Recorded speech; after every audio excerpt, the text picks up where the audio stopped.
Hi, I'm Carmen. I'm a teacher, a fellow ADHDer, and a certified life coach. And I started this podcast with the intention of giving ADHDers everywhere a sense of understanding of this super complex neurodevelopmental disorder and to create a fabulous and safe place to share the struggles, the wins, and the newest researched strategies to help you be the you that you've always dreamed to be. Are you ready? Let's get started.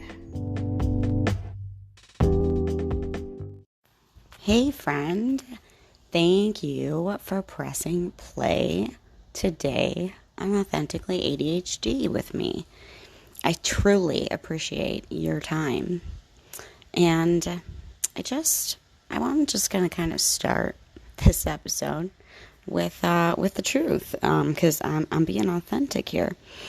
I was having a hard time making a decision about what this week's episode should be about, like the topic. Then it dawned on me, ADHDers have a hard time making decisions. So that's my decision today. We're going to talk about making decisions. Why we get stuck, why it seems hard when, quotes, for the rest of the world, it seems so easy to just make decisions. Why can't we ADHDers make decisions? And this does not go for all ADHDers. I don't know if I've mentioned this before, but I'm sure I will again.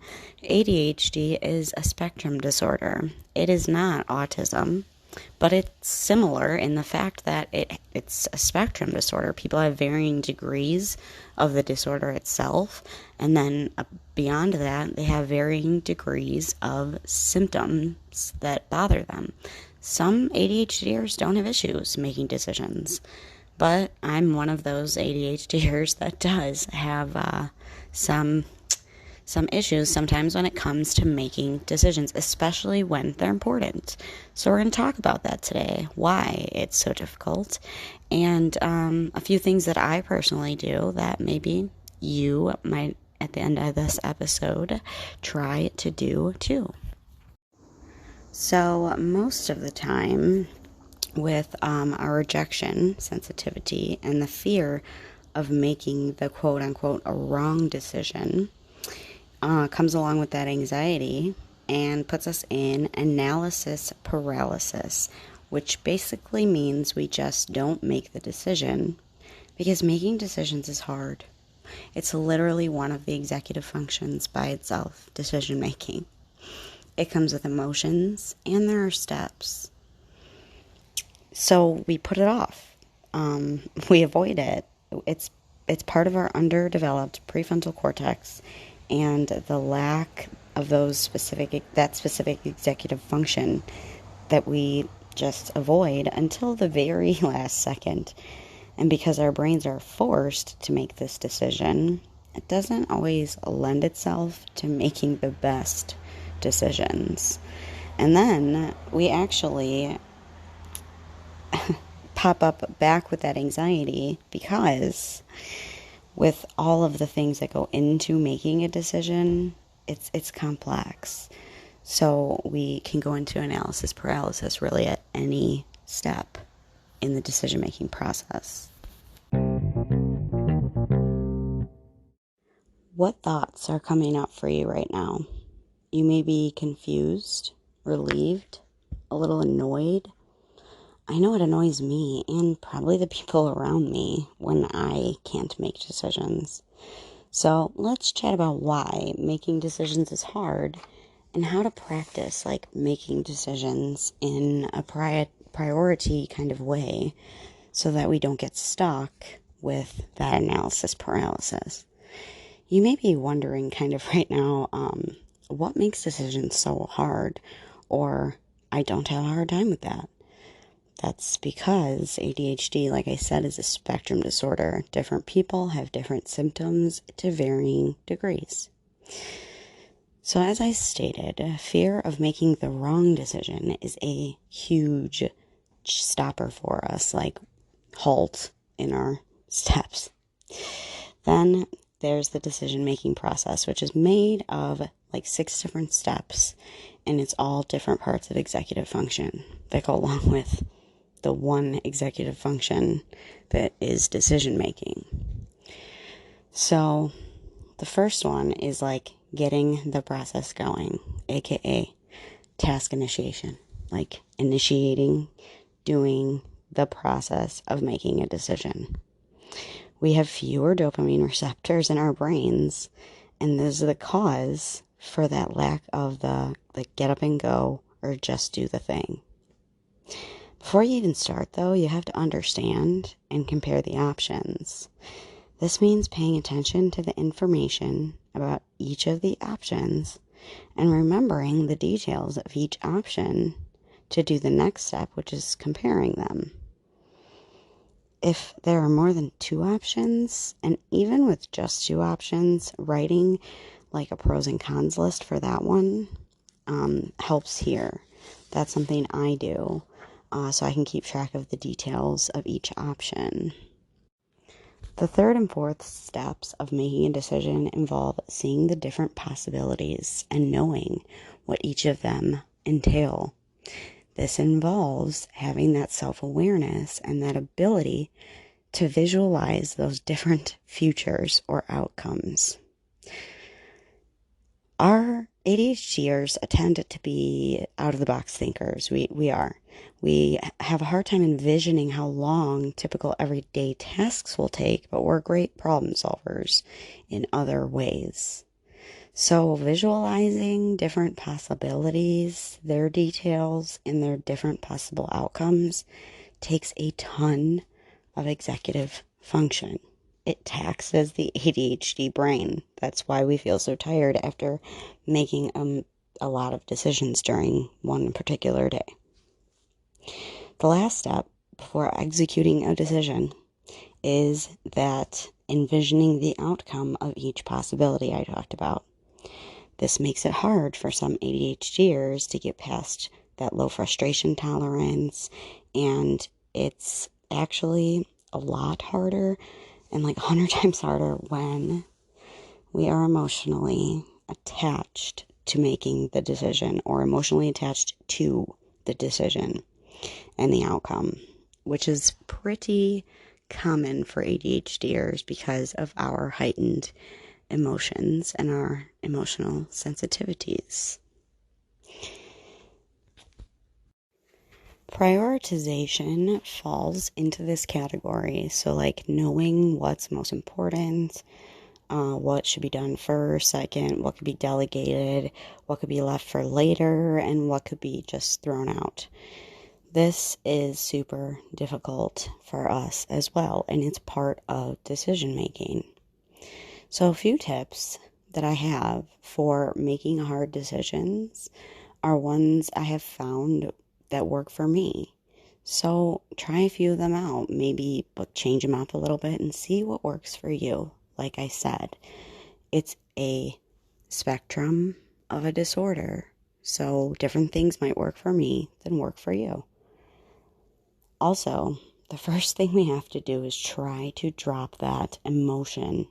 We have to drop the drama, and we have to see that it's not going to be perfect. No decision is going to end up making us feel perfect. So we have to just start.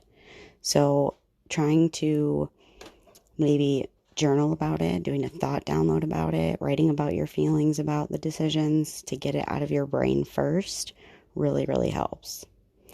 Next, there's an example I like to use to decide and prioritize my tasks, ideas, and other things. And I use what's called an Eisenhower matrix. There is a freebie link in the show notes if you want to use this. You can make it on paper too, so like you don't have to print it out, but if you are a visual person, there is a link to it in the show notes, so check that out. So an Eisenhower matrix is basically first a brain dump of every to-do that you can think of. If you want to categorize them out, like as a grocery list, a task list, an ideas list, I mean, you can do that. But I usually just like write out every to-do that comes to my brain. I usually like set a 3-minute timer, and I usually fill up the page. Then on the next page, you create 4 boxes. Or you can grab my freebie and print it. And in each box, it says, one is for do it now. The next box is for do it later. And later can mean later today, later tomorrow, later this week, later this month. Be more specific in your own little boxes. And then the next one is delegate it. So ask for help. Ask someone else if they can do it, if it's something that you don't personally need to do. And the next one is ditch it. Sometimes we have ideas or tasks that we don't actually need to do. And when you actually sit down and think about the things on your to-do list, you will find that there are some that you just want to throw away. So this list can include ideas, items, tasks, groceries, and then you can just keep writing it down until it's accurate and it feels aligned to you and your values. Don't get me wrong, this isn't as easy as it sounds. Like, emotions will come up, you will feel uncomfortable. I invite you to journal about the emotions that you might have. Literally, like, ask your brain, why is this so difficult? Gently ask your brain, why are we stuck? What do we actually feel about this decision? So this is one that I really like to use. I do a lot of brain downloads, thought downloads about making decisions so that I have a clear head before I try to make a decision, especially if it's an important one.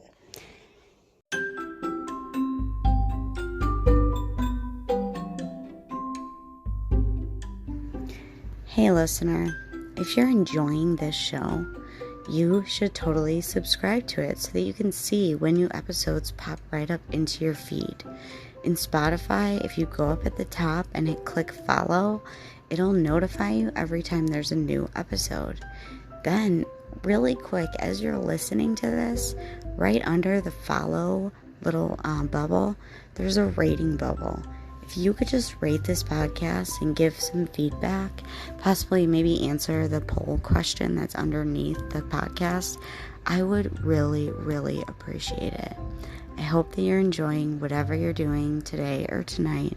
Have a great one.